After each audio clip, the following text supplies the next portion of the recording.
बिहार में 4 से 10 मई के बीच मंत्रिमंडल विस्तार संभव है। खबर बता दें, बिहार में 16 मंत्री पर बीजेपी जेडीयू को मिल सकते हैं और चिराग पासवान की पार्टी एलजेपी-आर को 2 मंत्री पद संभव है।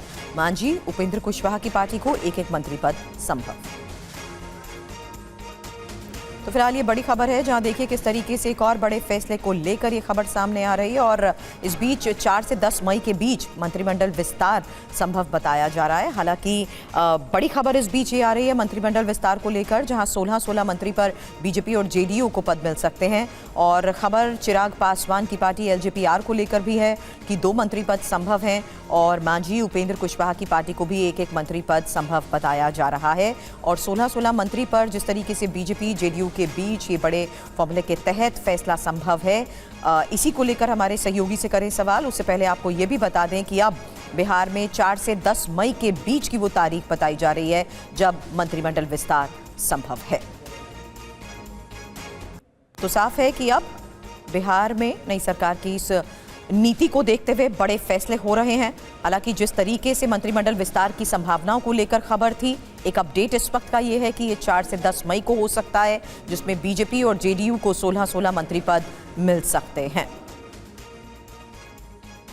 चिराग पासवान की पार्टी एलजेपी-आर को 2 मंत्री पद संभव है।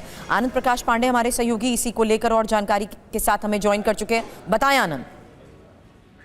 जी बिल्कुल, जो सरकार का जो गठन है वहाँ पे हो चुका है बिहार में, लेकिन अभी सिर्फ 2 डिप्टी सीएम और 1 मुख्यमंत्री ने ही शपथ ली है। बाकी मंत्रियों के शपथ देने का इंतजार किया जा रहा है। तो ऐसे में जानकारी मिली है कि जैसे ही 4 मई को नतीजे आएंगे 5 राज्यों के चुनाव के, उसके बाद से वहाँ पे बिहार में मंत्रिमंडल विस्तार को अमली जामा पहनाया जाएगा और बताया जा रहा है कि 4 से 10 तारीख के बीच में वहाँ पे नए जो मंत्री बनेंगे उनका शपथ हो जाएगा। इसके साथ साथ निशांत कुमार को लेकर भी खबर ये आ रही है कि निशांत कुमार जो है वो 3 मई से पूरे बिहार की यात्रा पर निकलेंगे और जून में उनका एमएलसी बनाया जाएगा। हालांकि अभी तक उन्होंने संगठन में कोई पद लेने से और सरकार में कोई पद लेने के लिए अपने आप को तैयार नहीं पा रहे हैं। उनका कहना है कि अभी मैं घूमना चाहता हूँ, जनता से मिलना चाहता हूँ, कार्यकर्ताओं से मिलना चाहता हूँ, लेकिन पार्टी ने उनके लिए एक भूमिका तय कर दी है और जैसे उनकी यात्रा खत्म होगी, 3 महीने लगभग चलेगी, उसका उनको भूमिका दी जाएगी।